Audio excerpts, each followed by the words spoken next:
Salamu alaikum. Wahidi. To derɗiraɓe tokkayɓe kawtal hoore TV albiciri moɗo min gartoyi hoɓtinde fijo Wahidi. Fina Tawa to min gaddan comédie ɗum Fina Tawa ɗum ƴamal ɗaggo ƴamal jande.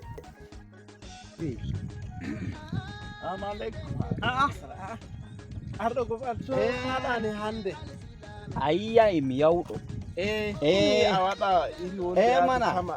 wallahi to ko jogiɗa ɗo andi duniyaru ndu joni jonde wala ayi to non waɗini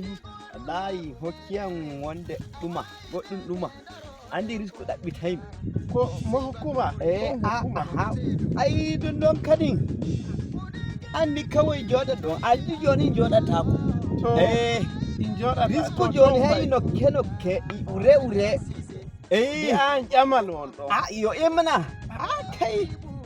an joɗata ko non ngam non sey gondo e channel TV amen kawtal hoore TV inanta Facebook ko de radio ngam ma yiki fijo amen ngo Fina Tawa kono jawro nacoge waɗata ɓawo yehi jaɓi ƴamal dilli jande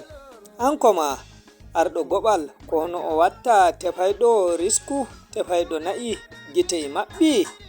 to sey tokkon kawtal hoore TV inanta Facebook ko de radio kala nyande alarba fu min ɓilanay on fijo ngo ha Facebook ko de radio nden nyande asewe malla nde duroɓe fu jamdi 9 min ɓilanay on fijo amen ngo Fina Tawa ha ko dake ko hure channel YouTube amen kawtal hoore TV. wallahi kutir kuma hay mi kutiru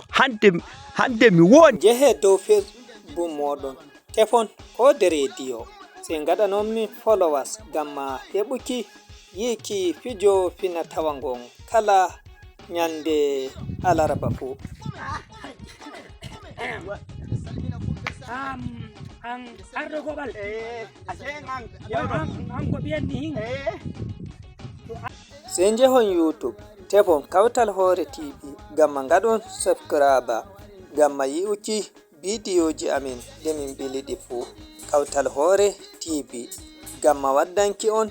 Fina Tawa fijo ngo feccare e jawro nacoge e arɗo goɓal waddanta on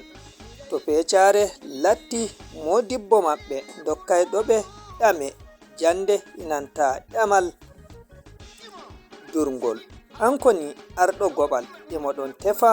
ƴamal no o heɓata o waɗa jawdi jemma go'o anko bo jawro nacoge imo tefa ƴamal no o watta o janga o heɓa jande jemmare woyre nden kala to o yehi fu tefuki nyamdu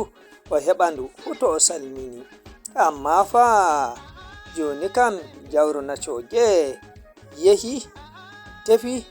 nyamdu heɓa tokke fijo amen ngo nyande asewe ngam ma yiki jawro nacoge no heɓa nyamki konoye hanko ma arɗo goɓal o heɓay nayi ɗinɗi o tefata ko bo goɗɗum feere o heɓata tokkemi